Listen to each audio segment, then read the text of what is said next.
Nosotros queremos construir el socialismo. Nos hemos declarado partidarios de los que luchan por la paz. Es sentido del momento histórico. Es cambiar todo lo que debe ser cambiado.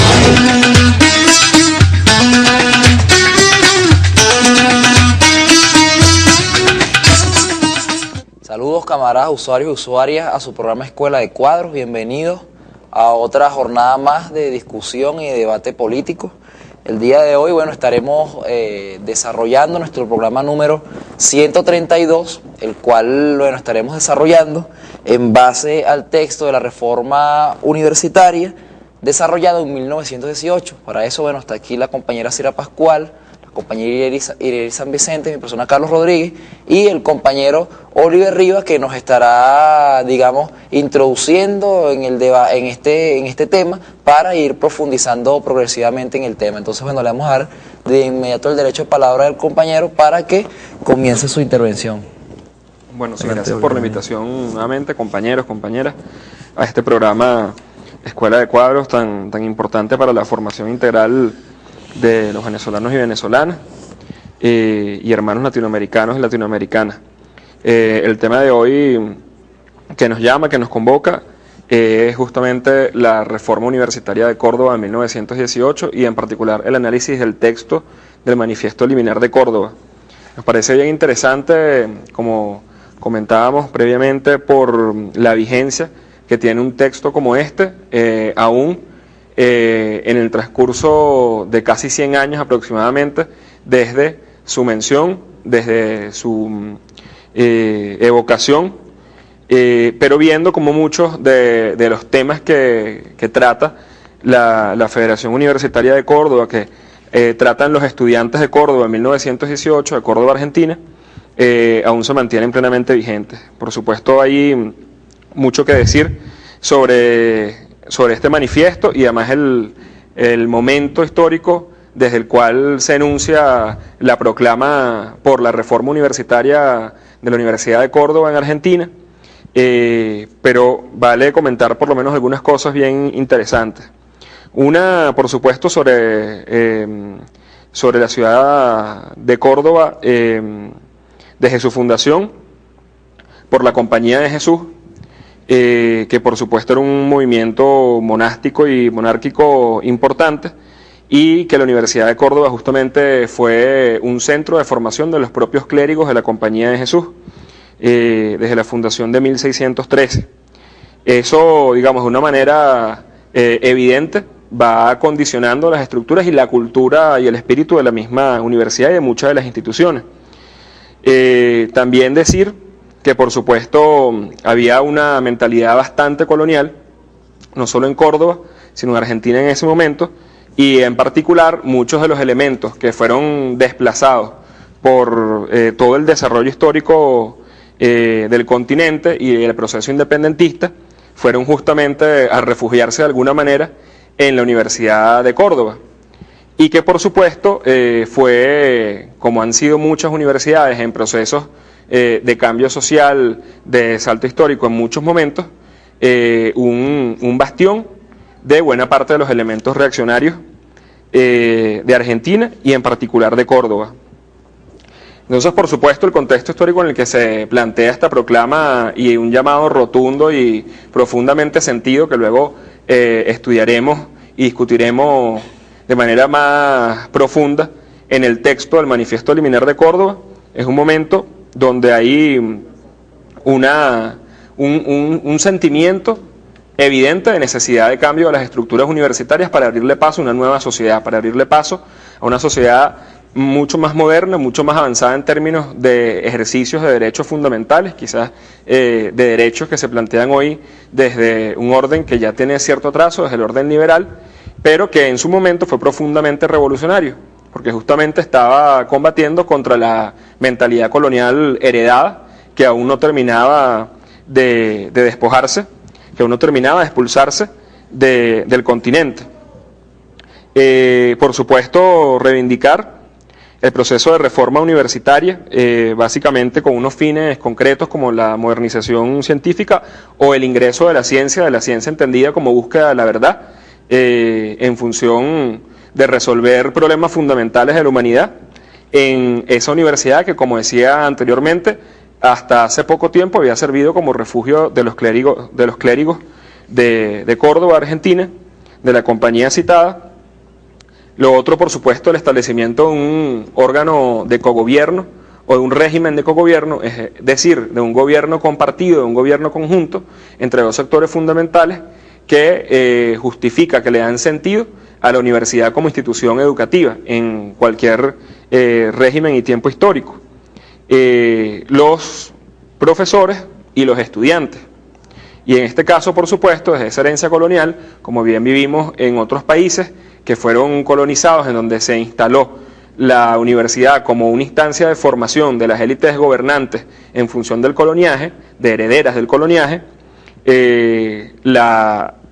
la condición de gobierno era profundamente vertical, era profundamente jerárquica, monárquica y monástica, como bien dice el mismo texto del Manifiesto Liminar de Córdoba.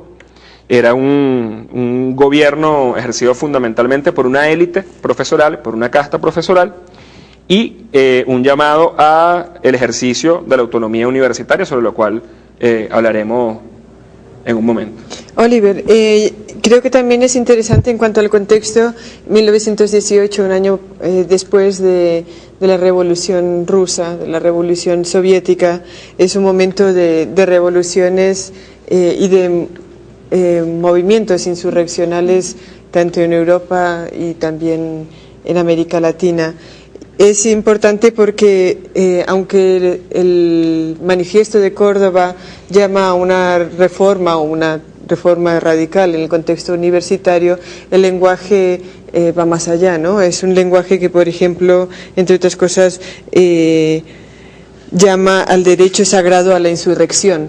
Y eso en aquel momento lo debemos ver en un contexto de revoluciones populares y proletarias que habían en un momento, en un lugar concreto en Rusia, habían logrado la toma de poder, pero que ese referente también se está extendiendo por Europa y por América Latina. Quería leer una cita que, digamos, enmarca o enuncia algunos de los elementos radicales en cuanto a este proyecto. Dice así el texto: en la Universidad Nacional de Córdoba y en esta ciudad no se han presenciado desórdenes. Se ha contemplado y se contempla el nacimiento de una verdadera revolución que ha de agrupar bien pronto bajo su bandera a todos los hombres libres del continente. Lo leo otra vez. En la Universidad Nacional de Córdoba y en esta ciudad no se han presenciado desórdenes. Se ha contemplado y se contempla el nacimiento de una verdadera revolución que ha de agrupar bien pronto bajo su bandera a todos los hombres libres del continente. Es un llamado que va más allá del contexto de la transformación universitaria. Claro, bien significativo, porque además pareciera como bastante claro el mensaje de que la bandera de la reforma universitaria sirviera como un estandarte de unidad por la independencia y los cambios sociales necesarios para esa época. Yo diría que también hay algunos elementos importantes, por ejemplo, que está muy cercano el evento de la Primera Guerra Mundial, que fue, por supuesto, un evento que trajo a los ojos de toda la humanidad una evidencia de cómo la disputa de los mercados, la disputa imperialista de los mercados iba a determinar el desarrollo de grandes guerras intestinas, ¿no? Pone en evidencia,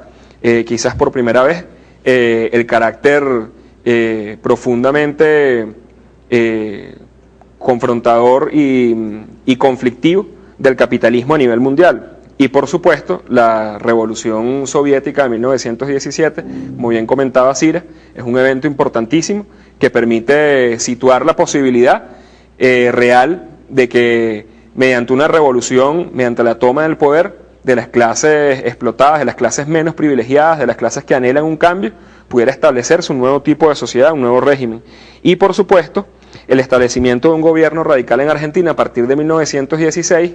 que se hace por primera vez tras el establecimiento de una ley que permite el voto secreto, directo y universal, con la consecuente elección de Hipólito Yrigoyen a la República. Eso evidentemente había generado unas condiciones muchísimo más evidentes de libertad y de mayor disposición al cambio, ¿no? En cuanto al texto, no sé, Ireri, si tenías algo que aportar. Bueno, sí, con respecto a este tema hay algunos textos que hablan justamente del contexto histórico en que se desarrolla este documento. Hay algunos que plantean que, por ejemplo, en el caso particular de la región de Argentina, incluyendo incluso a Uruguay, en realidad es una modificación de la condición social que vive propiamente el país, ¿no? Y que se registra en todo el continente, ¿no? Entre una disputa entre sectores oligárquicos, una naciente burguesía y en medio un proceso incluso de definición de clase de sectores universitarios que en algunas ocasiones habían servido a la oligarquía, algunos servían a la naciente llamar burguesía nacional, y que bueno, surge un movimiento que se plantea en un sentido un tanto heterogéneo, en el sentido de que hacen participación política sectores que habían sido históricamente relegados, ¿no? Porque la disputa se encontraba en oligarquías, iglesia, y esto era la distribución del poder. Entonces parece ahora también la emergencia de nuevos sectores progresistas, revolucionarios, es decir, un movimiento heterogéneo, donde pareciera que hay un momento incluso de definición de esos procesos históricos. No sé si nos podrías comentar algo ahí al respecto. Creo que bien me llamara el comentario, sobre todo para entender cómo estos procesos, estas aproximaciones a procesos de cambio y llamados que hace en este caso el sector estudiantil no son explicables desde sí mismos, sino justamente es el contexto en el que se encuentra América Latina. Vale decir, después también de todo el fracaso, o un fracaso más bien en las expectativas que había en torno a la independencia latinoamericana, ¿no? En la tradición de muchos de los sectores progresistas que en ese momento levantaron la bandera independentista, pero que ciertamente luego terminaron coaliados y convertidos en un sector reaccionario que se unió y que le sirvió a las nacientes burguesías de todos los países, pero además sostuvo mucho de los cordones y de los lastres de las mismas mentalidades coloniales, de las mismas culturas coloniales que tenían nuestros países. Entonces, de alguna manera esto viene a reafirmar ese proceso. Lo que sí es interesante es ver justamente cómo el sector estudiantil, en este caso, plantea reivindicaciones muy concretas en lo que tiene que ver con la enseñanza, justamente en la superación de la enseñanza escolástica, de la escolástica académica, de la enseñanza colonial. O sea que de alguna manera es una impugnación, una retoma de la impugnación al pensamiento colonial y por supuesto un llamado a un desarrollo independiente en otras condiciones. Por supuesto entendiendo que el sector estudiantil no es una clase social, sino que está compuesta por varias clases sociales, que es un sector de la sociedad, pero que ciertamente en ese contexto se plantea como un sector progresista, un sector de avanzada de la sociedad argentina. En el texto, como tú bien dices, se enmarca, ahí está se enmarca en el contexto o en un espíritu de sacar al país hacia adelante, ¿no? Pero también está enmarcado en el contexto de un primer centenario de las independencias latinoamericanas y es un texto eminentemente latinoamericanista. Más adelante veremos cómo en el texto leeremos una cita en el cual vemos que el llamado no solamente va a la nación, sino que va más allá de Latinoamérica. Entonces me parece importante colocar este texto como un texto que en su momento indudablemente está vinculado a una serie de procesos de ajustes y de transformaciones sociales que se dan en la sociedad, pero también hay una perspectiva de retomar un pasado hacia la proyección de un futuro más justo y más integrador. Una concepción también latinoamericanista. Tenemos que ir a un cortecito ahora. El manifiesto de Córdoba fue un proceso de muchísima importancia en el cual participaron los estudiantes de Córdoba, organizados en federación, estos mismos estudiantes, bueno, cuestionaron el hecho de cómo se venía desarrollando el modelo pedagógico, de cómo estaba la división jerárquica, digamos, de la universidad, y a su vez tocaron algunos tópicos de bastante importancia, como es el tema de la autonomía y el cogobierno universitario.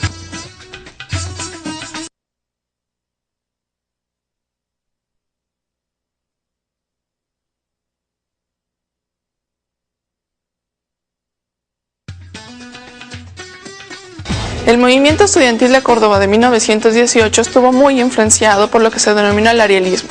El arielismo surge a partir de un texto escrito por José Enrique Rodó, basado en un texto de Shakespeare, donde hacía una distinción entre lo que era el arielismo y el calibanismo. El calibanismo representaba el utilitarismo estadounidense, mientras que el arielismo era la espiritualidad, el desarrollo del conocimiento a través de la espiritualidad, que en este caso en particular era emanado por los sectores estudiantiles y más jóvenes de América Latina.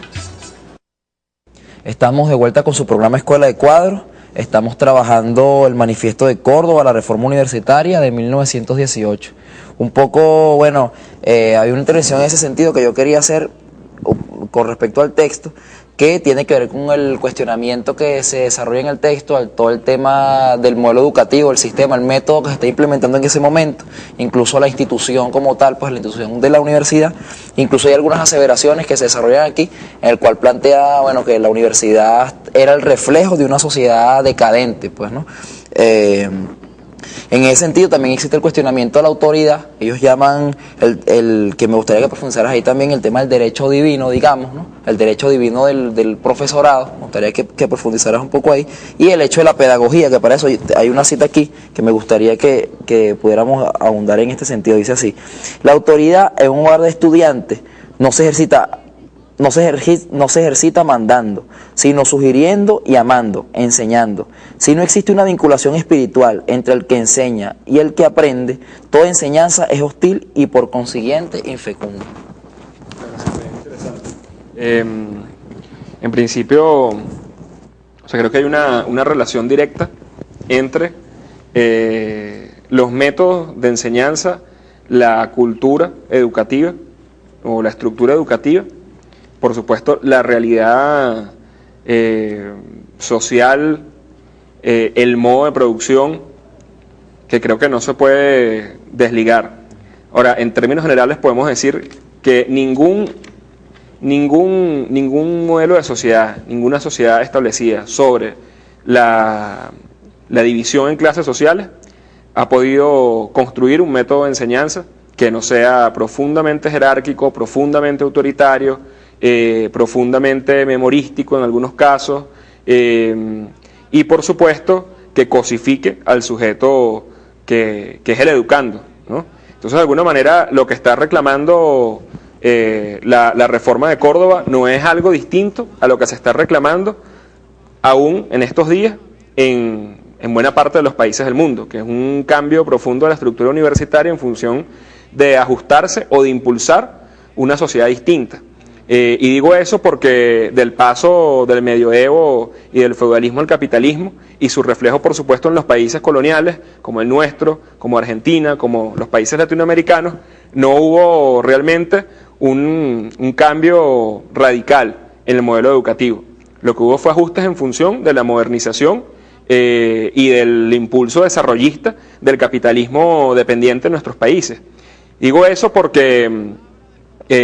ninguno de los dos modelos, digamos, el modelo feudal de educación y el modelo capitalista, rompe realmente con la imposición y con el autoritarismo que caracteriza esos tipos de sociedades. Y de alguna manera lo que está denunciando la reforma de Córdoba es justamente la ruptura con ese modelo antiquísimo, heredado y profundamente jerárquico, ¿no? Recordemos expresiones como el derecho al pataleo, que es una expresión bien coloquial y popular que usamos frecuentemente, pero a veces no sabemos bien cuál es el origen, y viene justamente de lo que esa universidad canónica, la universidad monárquica feudal, le asignaba como posibilidad de participación a los estudiantes. que era básicamente el pataleo, porque los estudiantes no tenían derecho a hablar, lo que tenían era solamente la posibilidad de mover los pies debajo del pupitre como una medida de protesta, ¿no? Eso da cuenta, por supuesto, de la herencia profundamente autoritaria, antihumanista de esa educación. Y por supuesto el transcurso del capitalismo no es radicalmente distinto, digamos, hay algunas variantes, pero la esencia de dominación, de todo el sistema de dominación desde la aparición de las clases sociales, se mantiene. Y por supuesto el llamado de Córdoba también está fuertemente permeado por los aportes que hacen latinoamericanos de avanzada, como Rodríguez, ¿no? Nuestro Samuel Robinson, y el cuestionamiento que hace ese tipo de educación en todo el proceso independentista. Rodríguez decía, de otra manera, a los niños hay que enseñarlos para que sean preguntones y aprendan a obedecer a la razón más que al poder como los inútiles, más que a la costumbre como los imbéciles. Eso también, digamos, demuestra o expresa todo el profundo cuestionamiento que tenía Rodríguez y que tenían las corrientes más avanzadas latinoamericanas durante el proceso de independencia frente a ese modelo educativo. Y creo que se parece bastante a lo que están manifestando los cordobenses en ese momento y que seguramente sigue vigente con muchas gestas de reclamo, de reformas educativas profundas en toda Latinoamérica. Oliver, hay otro tema ahí, perdón, bien interesante, que es con respecto a la autonomía, que es quizá uno de los temas centrales dentro de este movimiento, llamarlo universitario, pero con todas sus implicaciones sociales que se ha hablado aquí, ¿no? Al parecer hubieron tendencias, pues, recuperando este documento de Córdoba, donde hubieron incluso versiones más que progresistas, como fue este intento, más bien conservadoras, apelando pues a la autonomía desde un punto de vista bastante conservador. Y por otro lado, un movimiento que también, recuperando el mismo texto, tiene una posición, digámosle, mucho más revolucionaria, mucho más progresista, que es justamente un punto que trata, por ejemplo, en un texto muy famoso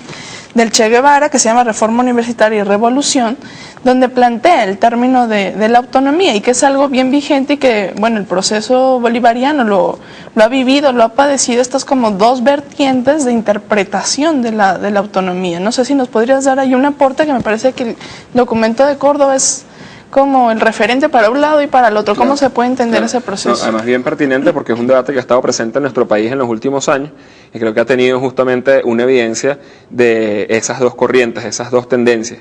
Lo que creo es que hubo un aprovechamiento, por supuesto, como en todo proceso emergente de masas, bien radical. Siempre hay sectores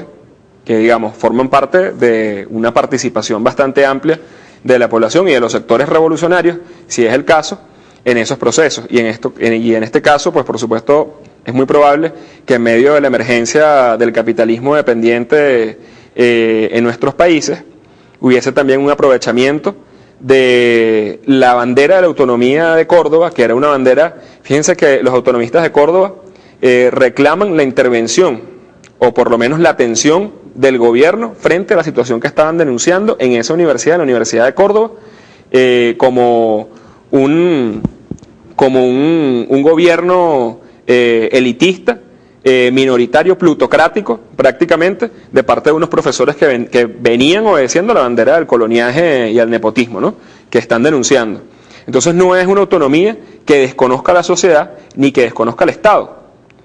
Es una autonomía que está reclamando el ejercicio de unos derechos fundamentales y de la participación de los estudiantes, y una autonomía además frente al pensamiento clerical, frente a la iglesia, ¿no?, como uno de los dispositivos de poder de la sociedad que tenía mayor influencia en las universidades, y justamente en universidades como esas, porque bueno, finalmente la conquista se plantea de la mano con la iglesia, y las universidades se plantean como centros de reproducción del pensamiento colonial, no están pensadas en función de la independencia. Justamente ese es el cambio que se reclama en el proceso independentista y que se relanza en manifestaciones como las de Córdoba. Eso es bien interesante porque la autonomía universitaria, según como está planteada en Córdoba, no tiene nada que ver con un proceso de desconocimiento de la sociedad a la que se debe la universidad, ni de desconocimiento completo del Estado. Está frente a un tipo de gobierno y un tipo de imposición concreta que se plantea en ese momento. Y por supuesto muchas de las banderas de unidad latinoamericana, de desarrollo, de cambio social que clama Córdoba y que además después se replican en otras universidades, en la reforma de Cancún, se plantea en Cuba bajo la participación y dirección de Mella, que además generan experimentos como la Universidad Popular José Martí, se plantean como impulsoras de cambios sociales. Más bien en atención a las demandas de la misma sociedad y de las clases mayoritarias, que eran las clases trabajadoras. No tiene nada que ver con lo que además los estudiantes, en el caso venezolano, en la actualidad, los estudiantes de la burguesía reclaman como una supuesta autonomía que no fue más que un pretexto para la privatización de las universidades, cosa que además hemos denunciado no solamente en Venezuela, sino en distintos espacios y movimientos que se han generado en Latinoamérica, como por ejemplo en la UNAM en México, ¿no? Que en alguna medida obedece justamente a esa denuncia. En realidad, aquí como la pregunta es la posibilidad de la autonomía frente al capital, ¿no? En una sociedad de hegemonía burguesa, en una sociedad capitalista, ¿en qué medida es la autonomía posible? Y esto nos devuelve a lo que decías al inicio del programa, el hecho de que las banderas que se levantan, las levantamos todos los revolucionarios, pero también comprendiendo que su concreción en realidad pasa también por la revolución social. Así es, y bueno, y en ese sentido es bien importante también las reflexiones que hace Mella, que es bien influenciado por todo el movimiento cordobés, creo que no solo Mella, sino todo el continente latinoamericano, a pesar de que fueran en principio manifestaciones tan modestas en una geografía relativamente pequeña del continente, pero que tuvo su repercusión como un movimiento de avanzada, ¿no? Además de atrevimiento a reaccionar frente al orden colonial que terminaba o que siguió prevaleciendo después de la independencia. Una cosa importante justamente es cómo Mella reflexiona acerca de las posibilidades de una reforma universitaria después de cierto tiempo en un activismo comprometidísimo con los cambios en las universidades, en la universidad como institución, y cómo finalmente llega a una conclusión donde plantea que no hay posibilidad de una reforma universitaria sostenible en el tiempo, en unas condiciones de adversidad, frente a un gobierno reaccionario, frente a un Estado reaccionario, frente a una estructura social y económica que no se corresponde con el modelo de universidad que se está planteando. Y justamente el llamado que hace es a una revolución social que haga posible la reforma universitaria, entendiendo que no son procesos mecánicos, que no es que primero cambiamos la sociedad y después la universidad, sino que hay un proceso dinámico y complejo que es simultáneo, independientemente de en qué momento se hagan visibles, ¿no? Esos procesos. Y creo que además un reflejo bien interesante de ese planteamiento es el caso venezolano. Mucho después, en el año 69, cuando se plantea la renovación académica universitaria, que tiene un epicentro importante en la Universidad Central de Venezuela, donde se generan muchísimos cambios que se llegaron a concretar, como la expulsión de profesores, como la construcción de pensum de estudio por parte de los mismos estudiantes, que además comienza en la Facultad de Humanidades, en Letras, en Literatura, en Filosofía, fundamentalmente, y cómo ese cambio justamente es truncado por la reacción de un gobierno social cristiano, de un gobierno al servicio de la burguesía, de la oligarquía venezolana, como fue el gobierno de Rafael Caldera, que justamente frente a ese intento de desafiar el orden existente, del llamado al avance en el plano de las ideas, en el plano del estudio, del desarrollo de la ciencia, del ejercicio democrático dentro de las universidades como ideal de lo que debe ser la sociedad, pues terminó básicamente interviniendo la universidad, allanándola, ¿no? Con la muerte de una cantidad importante de estudiantes y cerrando la universidad por todo un año. Esa es la mejor demostración de que no es posible o que no era posible en esos términos. Para ir cerrando esta sección, yo quería leer una cita y nos lleva a esta cuestión del latinoamericanismo que está implícito, mejor dicho, explícito en este texto. También quería mencionar en ese sentido que este es un texto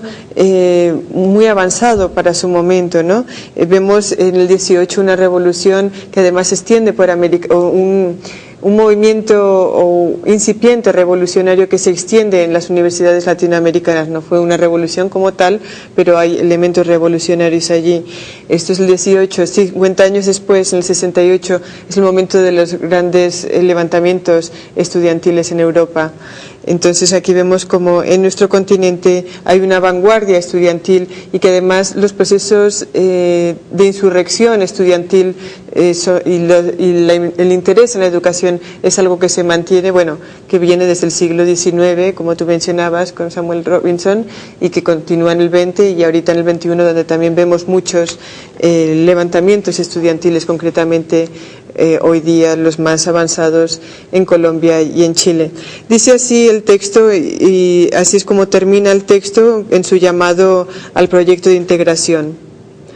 La Juventud Universitaria de Córdoba, por intermedio de su federación, saluda a los compañeros de América toda y les incita a colaborar en la obra de la libertad que se inicia. Son las palabras de cierre, unas palabras de llamado a la integración latinoamericana. Estamos en Escuela de Cuadros. Cuando volvamos, continuamos con la discusión del Manifiesto de Córdoba. En 1918, en Córdoba, en Argentina, los jóvenes universitarios toman las calles levantando las banderas del cogobierno y de la autonomía universitaria. Toman las calles también inspirados por una serie de levantamientos y de una revolución importante, la de 1917 en Rusia. Y en aquel momento surge un texto que hoy reivindicamos por los elementos de avanzada que tiene, que es el Manifiesto de Córdoba. Ese Manifiesto de Córdoba es un manifiesto que, bueno, en realidad lo escribió Teodoro Roca, pero que es producto de unos anhelos colectivos de aquellos jóvenes que hoy día siguen siendo un referente para todos los revolucionarios y las revolucionarias latinoamericanas que trabajan por la transformación universitaria.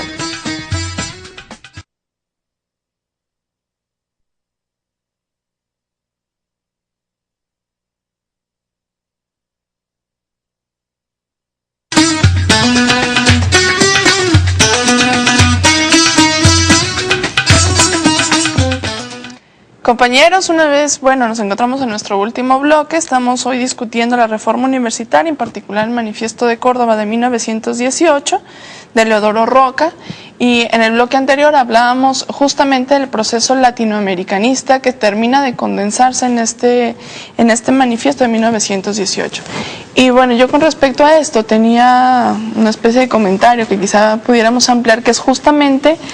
cómo el manifiesto condensa todo, como lo mencionamos, un proceso latinoamericanista, en realidad todo un pensamiento que viene desarrollándose desde la segunda mitad del siglo XIX y que lo vemos muy desarrollado, ya se mencionaba Simón Rodríguez, pero también lo vemos muy desarrollado en José Martí. También lo vemos una gran influencia en este texto de, por ejemplo, del arielismo de José Enrique Rodó, que sin embargo, hacia la década de los 50, de los 60 del siglo XX, recuperando todas estas tendencias, un escritor como Fernández Retamar, él llama a hacer una reconstrucción de ese pensamiento latinoamericanista para agregarle todo ese sentimiento de unidad e integración al sentimiento antiimperialista y revolucionario, que si bien es cierto ya se viene desarrollando en el Manifiesto de Córdoba, termina profundizándose, desarrollándose en la primera parte de todo el siglo XX. No sé si podíamos hablar de toda esa influencia latinoamericanista que condensa pues este movimiento. Claro. Fíjense cómo Mella justamente dice en un escrito en 1925 llamado "Puede ser un hecho la reforma universitaria", dice: de sur a norte el movimiento cordobés, como carrera de antorchas, fue iluminando los países de nuestra América. Y eso deja más o menos en evidencia, o da cuenta de la influencia de Córdoba en un relanzamiento, en una reanimación de todo el pensamiento latinoamericanista que ha venido forjándose. En el caso venezolano, por ejemplo, esa primera generación de 1910 a 1930 de estudiantes que fundaron la Federación Universitaria, la Federación de Estudiantes Universitarios en el caso venezolano, es de una marcada influencia latinoamericanista, y ahí vienen figuras quizás más asociadas a la socialdemocracia, pero también con un pensamiento de avanzada, pero también los precursores de las primeras corrientes comunistas en Venezuela, el caso de Cotepa Delgado, el caso de algunos estudiantes que fueron figuras de avanzada y por supuesto que tuvieron una marcada influencia en el desarrollo posterior de la política venezolana. Digamos, otra cosa que yo agregaría como parte del análisis que venimos haciendo es las implicaciones que tuvo a posteriori en gente que ya hemos venido identificando y que tiene una participación importante en el desenlace de varias revueltas que se gestan desde ese momento hasta ya la segunda parte del siglo XX, con evocaciones donde participa activamente la juventud. Es el caso, por ejemplo, posterior del 68ismo,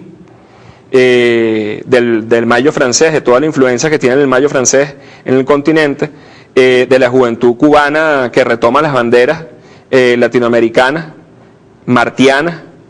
con la revolución cubana, toda la influencia que tiene en el caso venezolano, después con las posteriores reformas, como la reforma académica o la renovación académica del 69, como veníamos comentando. Y es bien interesante porque vemos como muchas de esas banderas aún se mantienen, a pesar de que ha transcurrido casi un siglo, ha habido, digamos, una continuidad histórica del pensamiento latinoamericano, de la denuncia antiimperialista, del llamado a una segunda independencia, y además bajo un régimen de justicia social mucho más elevado.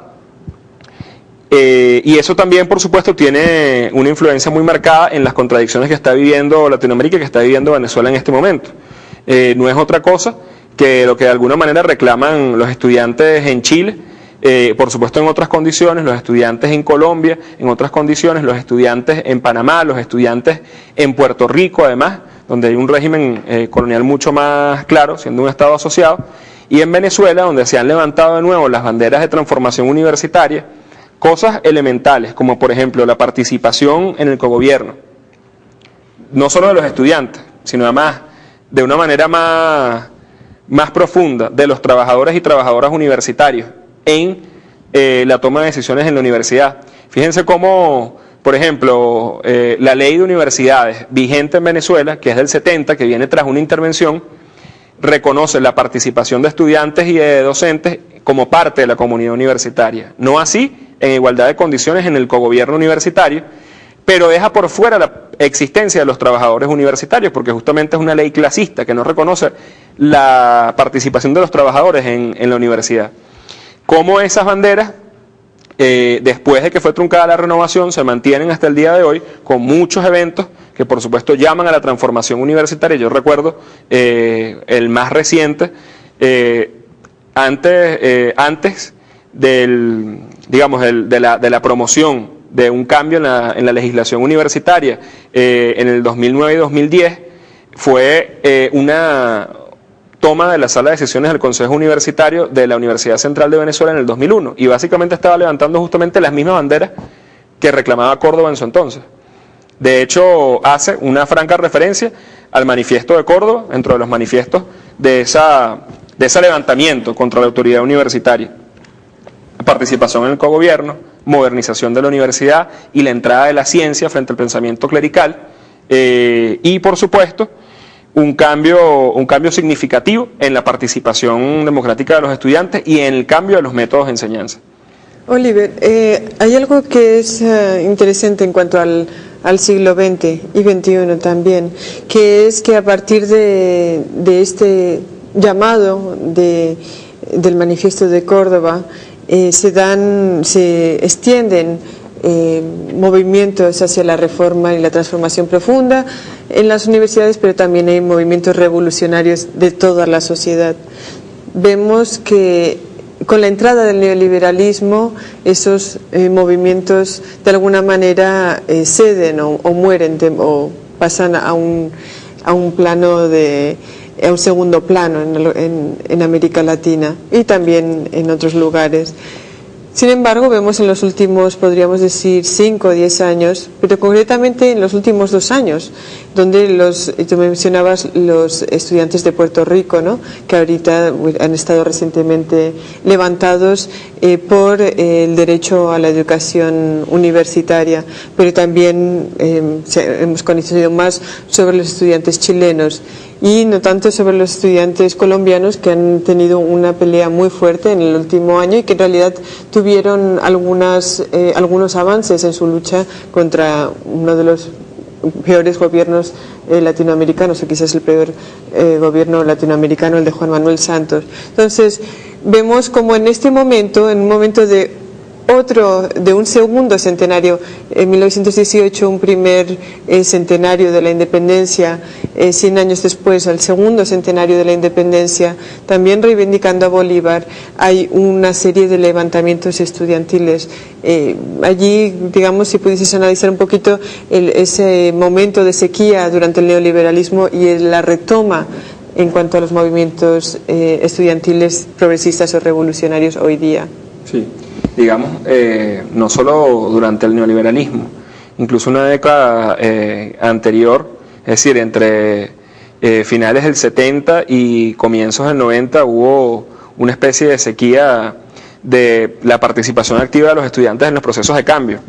En Venezuela hubo un rector, un triste rector de la Universidad Central de Venezuela, que en ese momento se decía de izquierda, que fue Edmundo Chirino, que llamó a esa generación la generación boba, porque era una generación muy poco activa en los procesos de transformación. Sin embargo, por supuesto, el sueño del consenso de Washington, el sueño neoliberal, se fue rápidamente al piso, y 10 años, 15 años en la historia no son prácticamente nada, y es bien interesante ver cómo aquella pequeña vanguardia, aquel pequeño núcleo de dignidad estudiantil que durante los años 80 se mantuvo en disputa con los sectores de la oligarquía, que fue vanguardia en los procesos de cuestionamiento al neoliberalismo, a pesar de que todavía había buena parte de la sociedad encantada con esa oferta, con esa expectativa que había levantado el Fondo Monetario Internacional y sus gobiernos cómplices en todos los países. Es esa pequeña vanguardia la que va generando cada vez más, y sobre todo en Venezuela en su momento, una cultura, una dinámica cultura de resistencia frente al gobierno de turno, frente al gobierno y al régimen de turno, en este caso el régimen de punto fijo. O sea, esa pequeña vanguardia en las universidades, en los liceos, que va cuestionando no solo el régimen académico, sino también el régimen social, o como dicen en la actualidad los compañeros chilenos, del aula de clases a la lucha de clases, es lo que va generando un dinamismo y una participación cada vez más marcada del pueblo en la protesta social, que desencadena además en buena medida en el Caracazo, y que abre las puertas después a una rendija política para el cambio institucional, como es el 4 de febrero, y por supuesto la llegada del gobierno y del presidente Chávez al gobierno en el 98. Lo que me parece profundamente importante como un tema de debate, que afortunadamente rescata la Escuela de Cuadros en esta convocatoria, es poner de manifiesto cómo muchas de las banderas que se han levantado en los últimos 2 siglos frente a la educación colonial, que no es más que la continuidad de un mismo sistema, un sistema de dominación basado en la división de clases o en la sociedad dividida en clases, sigue profundamente vigente, porque la sociedad clasista no la hemos superado. Entonces, justamente frente a la posibilidad del cambio de ese sistema de dominación a un sistema de liberación social, producto de una revolución social, tenemos la deuda de construir un sistema educativo mucho más coherente, mucho más humanista, cooperativo, al servicio de la sociedad, y además que realice los derechos democráticos. Porque lo que parece impensable, y que es justamente la contradicción que tenemos que seguir analizando, es como incluso en la sociedad moderna, en la sociedad occidental moderna, que se plantea en el marco del capitalismo, la democracia, los sistemas educativos siguen siendo profundamente rígidos y profundamente autoritarios, lo que sigue siendo una incongruencia tremenda. O sea, no podemos formar a ciudadanos para la democracia, ni siquiera la democracia concebida liberalmente, si en las mismas aulas de clase no existe la participación democrática y la promoción democrática. Y por supuesto, la contradicción de tener universidades que siguen siendo o estando sujetas a pequeñas élites aristocráticas que, muy revestidas del pensamiento colonial anterior, que denuncia la misma reforma de Córdoba, que denuncia el proceso independentista anterior, ahora están de la mano con el capitalismo, de la mano con las empresas transnacionales. El caso de nuestras mismas universidades en este momento, universidades como la Central y el resto de las autónomas, de las otras 4 autónomas que concentran además 54% del presupuesto educativo universitario, ¿no? Eso es muchísimo más de lo que tienen iniciativas como la UEB y Misión Sucre juntas en todo el país, aunque forma seguramente 7 veces más estudiantes, y cómo las autoridades siguen siendo apéndices de poderes transnacionales como el Grupo Santander y otros que han venido siendo denunciados. Lo que quiero decir con esto, ya para cerrar, es que lo que denunciaron los estudiantes de Córdoba sigue siendo una deuda pendiente en el cambio social en la actualidad. O sea, sigue siendo una deuda de los estudiantes revolucionarios, no de los estudiantes de la burguesía, que levantan las banderas de la verdadera autonomía, concretar, materializar muchos de los supuestos de la reforma de Córdoba. Hacerlo realidad sigue siendo una bandera de los latinoamericanos, de las latinoamericanas y de los revolucionarios en general. Bueno, se nos acaba el tiempo por el día de hoy en este interesante debate. Invitamos a todos los compañeros y compañeras que nos escuchan a que, si están interesados en descargar estos programas y los textos que aquí trabajamos, pueden hacerlo a través de la página web www.katiatv.org. A su vez, si se quieren poner en contacto con nosotros, con el equipo de producción de Escuela de Cuadros, pueden hacerlo a través del correo electrónico escuelacuadros@gmail.com. A su vez, compañeros y compañeras, les recordamos que el programa Escuela de Cuadros es transmitido o está incorporado entre la programación habitual de Katia TV y de Vive TV, particularmente en Vive, los viernes a las 10 de la noche. Hasta la victoria siempre, venceremos.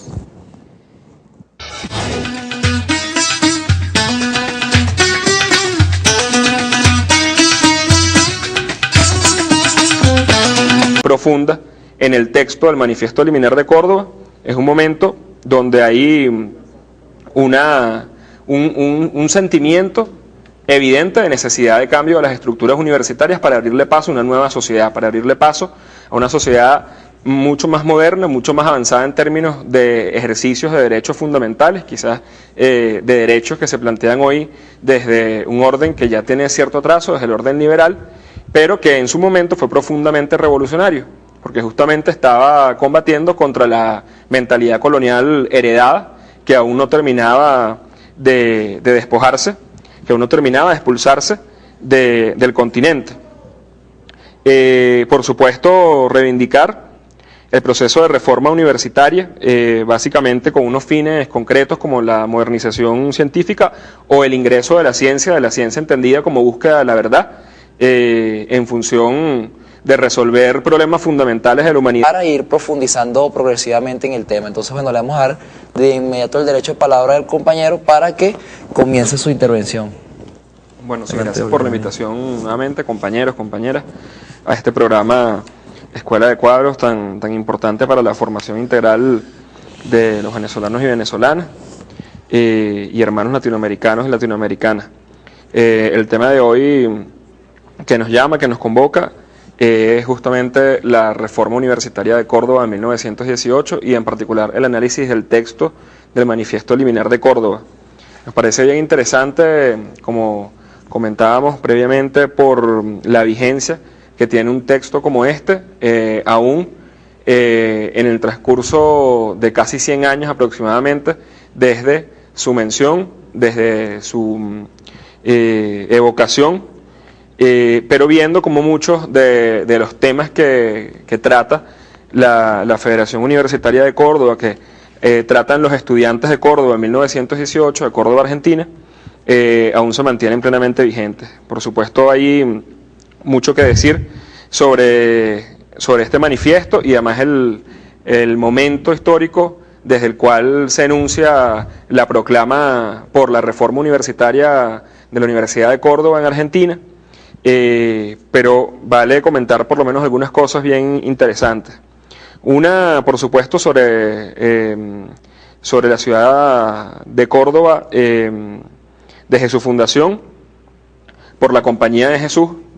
que por supuesto era un movimiento monástico y monárquico importante, y que la Universidad de Córdoba justamente fue un centro de formación de los propios clérigos de la Compañía de Jesús, desde la fundación de 1613. Eso, digamos, de una manera evidente va condicionando las estructuras y la cultura y el espíritu de la misma universidad y de muchas de las instituciones. También decir que, por supuesto, había una mentalidad bastante colonial, no solo en Córdoba, sino en Argentina en ese momento, y en particular muchos de los elementos que fueron desplazados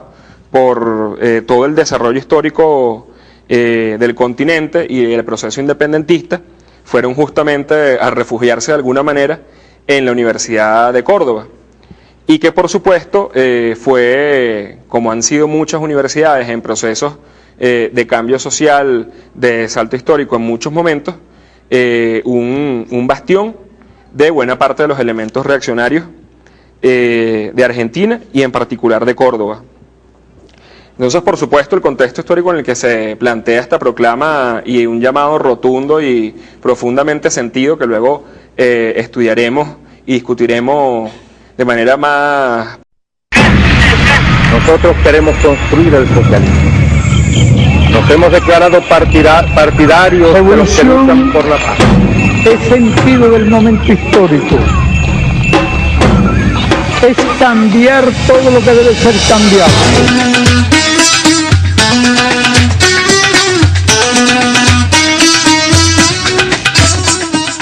Saludos, camaradas, usuarios y usuarias, a su programa Escuela de Cuadros. Bienvenidos a otra jornada más de discusión y de debate político. El día de hoy, bueno, estaremos desarrollando nuestro programa número 132, el cual, bueno, estaremos desarrollando en base al texto de la reforma universitaria desarrollado en 1918. Para eso, bueno, está aquí la compañera Cira Pascual, la compañera Ireri San Vicente, mi persona Carlos Rodríguez, y el compañero Oliver Rivas, que nos estará, digamos, introduciendo en este tema.